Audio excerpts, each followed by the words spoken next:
아침 목사에 오신 여러분들을 환영하고 축복합니다. 오늘은 어찌하여야 라는 제목을 가지고 예레미야가 5장 11절부터 22절까지 말씀을 함께 살펴보았으면 좋겠습니다. 우리 11절부터 14절까지 말씀을 같이 한번 읽어볼까요? 대적들이 시온에서 부녀들을 유다 각 성읍에서 처녀들을 욕보였나이다. 지도자들은 그들의 손에 매달리고 장로들의 얼굴도 존경을 받지 못하나이다. 청년들이 맷돌을 지며 아이들이 나무를 지다가 엎드러지오며 노인들은 다시 성문에 앉지 못하며 청년들은 다시 노래하지 못하나이다. 네, 우리가 계속해서 며칠간 예레미야 애가에 대해서 묵상했습니다.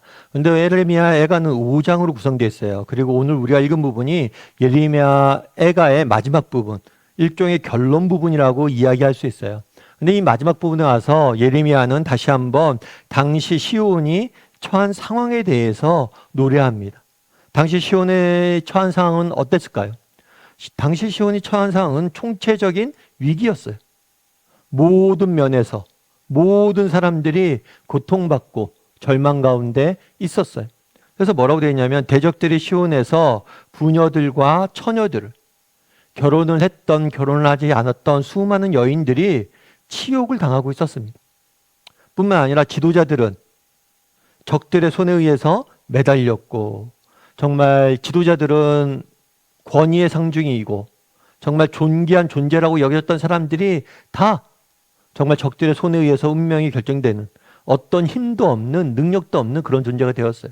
그리고 장로들은 사람들의 존경을 받았죠.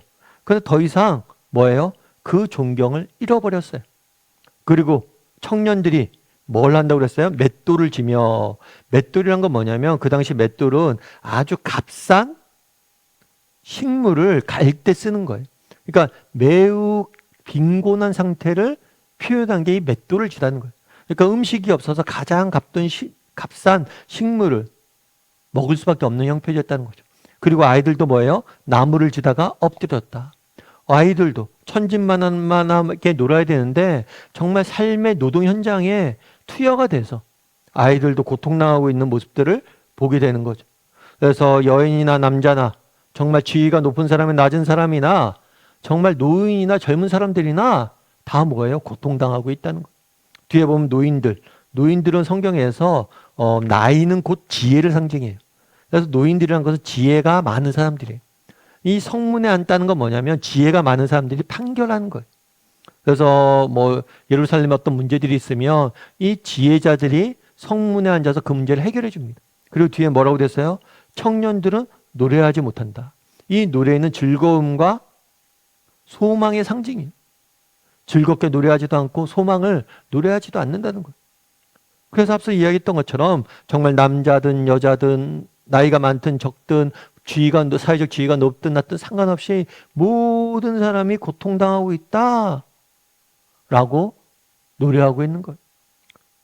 그러면서 계속해서 예레미야는 이렇게 말합니다. 15절보다 16절, 21절을 읽어볼까요? 우리의 마음에는 기쁨이 그쳤고 우리의 춤은 변하여 슬픔이 되었사오며 우리의 머리에서는 면류관이 떨어졌사오니 오라 우리의 범죄 때문이니이다. 여호와여 우리를 주께로 돌이키소서. 그리하시면 우리가 주께로 돌아가겠사오니 우리의 날들을 다시 새롭게 하사 옛적 같게 하옵소서. 뭐라고 되어 있다고 그랬어요? 우리의 마음엔 기쁨을 그쳤고 기쁨이 사라졌다는 거예요. 기쁨 대신에 슬픔이 가득 찼다는 거예요. 그런데 이렇게 된 이유가 뭐예요? 우리의 범죄 때문이다 라고 이야기해요. 오라 우리가 뭐 했기 때문에? 하나님 앞에 범죄했기 때문에 우리가 이런 고통을 당하고 있다는 거예요. 예레미야는 분명히 알고 있었어요. 자신들이 지금 고통당한 이유가 뭐냐? 그것은 우리의 죄, 다르게 말하면 하나님을 떠났기 때문이다 라고 이야기를 하는 거예요. 그런 다음에 그럼에도 이런 절망 가운데 있으면서도 예레미야 마지막으로 소망을 찾습니다. 그건 뭐예요? 우리에게 하나님이 있다는 거예요. 그래서 뭐라고 되냐면 여호와여 우리를 주께로 돌이키소서. 그리하시면 우리가 주께로 돌아가겠사오니 우리의 날들을 다시 새롭게 하사 옛적처럼 갖게 하여 주시옵소서. 하나님께 돌아가자는 거예요. 우리가 하나님께 돌아가면 하나님께서 우리를 옛날처럼 옛날의 그 영광으로 다시 우리를 회복할 것이라는 거예요. 그래서 그날에 예레미야는 결론이 예레미야에서 결론이 뭐냐? 하나님께 돌아가자는 거예요. 하나님께 돌아가자. 우리가 보면 하나님께 돌아가자 이런 찬양도 듣고 하나님께 돌아가자는 이런 이야기도 많이 들어서 뭐 그런가 보다 라고 생각하기 쉬워요. 그런데 그렇지가 않아요. 여러분 어떤 줄 아세요? 인생이 평온합니다. 인생이 평온하면 세상은 끊임없이 이렇게 유혹해요. 야, 하나님 없어도 괜찮잖아. 하나님 없이 지내. 하나님 이 인생이 없어도 잘 살 수 있어. 실제로 그랬어요. 하나님께서 가나안 땅에 들어와서 시온에게 평안을 주셨습니다. 그랬더니 뭐예요? 그들이 하나님 없어도 되는 줄 알고 떠났어요. 자신의 힘을 의지하고 자신의 것들을 자랑하며 살았어요. 그러다 결국에 멸망을 당했죠. 그래서 평온할 때는 하나님 없이 괜찮잖아, 살 수 있잖아 이야기합니다. 그런데 고난 중에는 뭐라고 이야기해요? 야, 하나님이 널 못 도와줘. 하나님에게 너는 버림받았어. 하나님이 더 이상 너희를 받아주지 않을 거야. 이렇게 이야기해요. 그래서 끊임없이 세상은 뭐예요? 하나님으로부터 멀어지도록 유혹을 해요. 그래서 우리는 평온할 때도 뭐예요? 하나님께 돌아가야 돼. 정말 평온할 때도 그래, 하나님 없이는 못 살아. 이 평화가 하나님으로부터 나온 거야 하면서 평온할 때도 하나님께 돌아가야 돼. 고난에도, 고난 중에도 마찬가지. 여러분 우리 인생의 고난, 그날에 왜 하나님께서 이런 고난을 허락하셨습니까? 왜 이런 역경을 허락하셨어요? 하나님 외에 다른 것을 의지하지 말라는 거예요. 이 모든 것으로부터 널 구원해 줄 분은 하나님 한 분밖에 없음을 알려주기 위함이에요. 그래서 고난 중에도 하나님께 돌아가야 돼. 하나님이 우리가 돌아간다면 하나님께서 우리를 받아주실 거예요. 그래서 우리가 늘 날마다 여러분 삶이 평온하게 있습니까? 하나님께 돌아가야 돼요.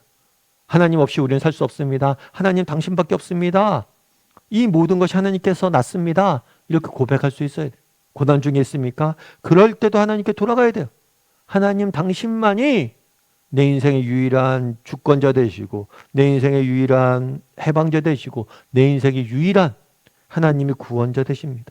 하나님 앞에 돌아가니 하나님이 저를 회복시켜 주시옵소서라고 고백해야 돼요.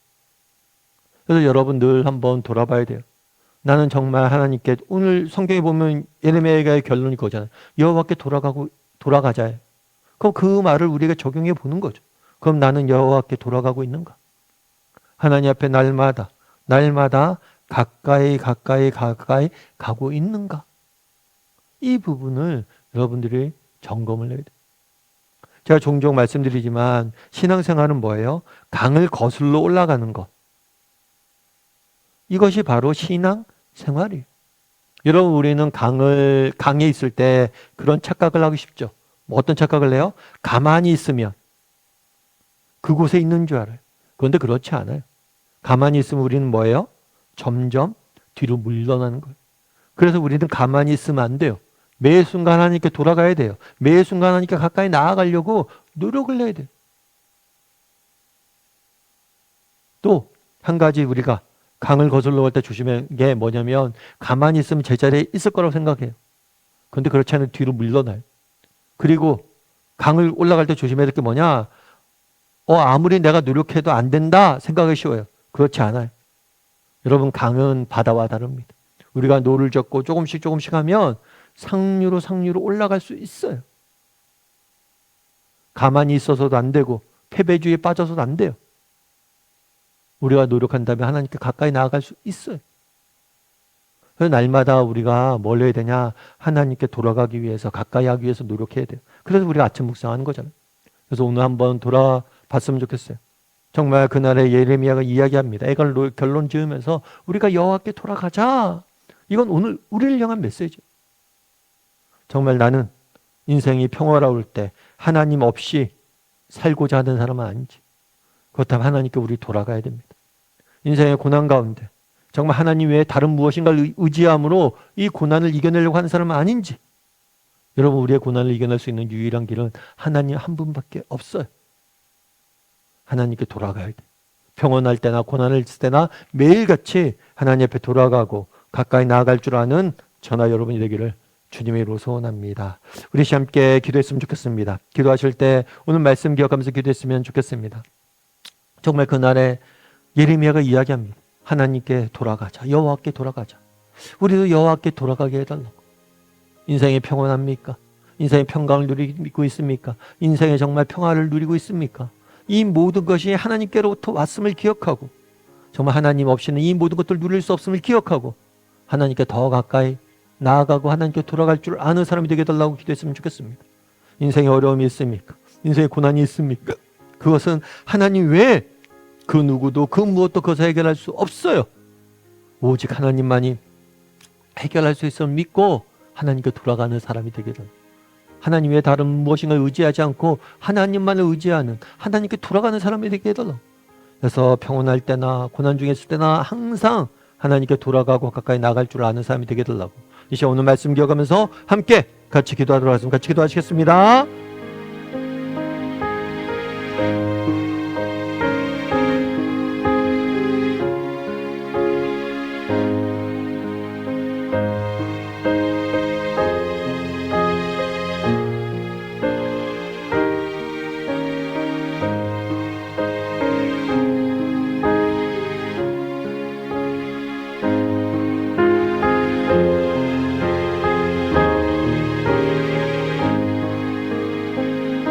사랑의 하나님, 그날의 예레미야가 정말 우리가 하나님께 돌아가자라고 이야기를 합니다. 우리 삶의 유일한 해결책은 하나님께 나아가는 것밖에 없다라고 이야기를 합니다. 정말 우리도 날마다 예레미야의 이야기처럼 하나님 앞에 돌아갈 줄 아는 사람들이 되게 도와주시옵소서. 인생이 평온합니까?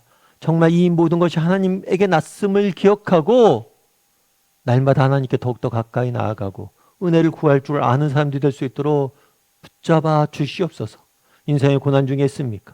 우리의 고난의 유일한 해결책이 하나님 한 분밖에 없음을 기억하고 하나님만을 바라봄으로 하나님께 돌아갈 줄 아는, 그래서 날마다 평온할 때나 고난 중에 있을 때나 날마다 하나님 앞에 돌아가는, 날마다 하나님께 가까이 나아가는 우리 모두가 될 수 있도록 주께서 붙잡아 주시옵소서. 오늘 하루도 하나님께 더욱더 가까이 나아가고 정말 하나님 주시는 은혜를 더욱더 깊이 누리는 우리 모두가 되길 소원하오며 모든 말씀 예수님의 이름으로 기도드립니다. 아멘.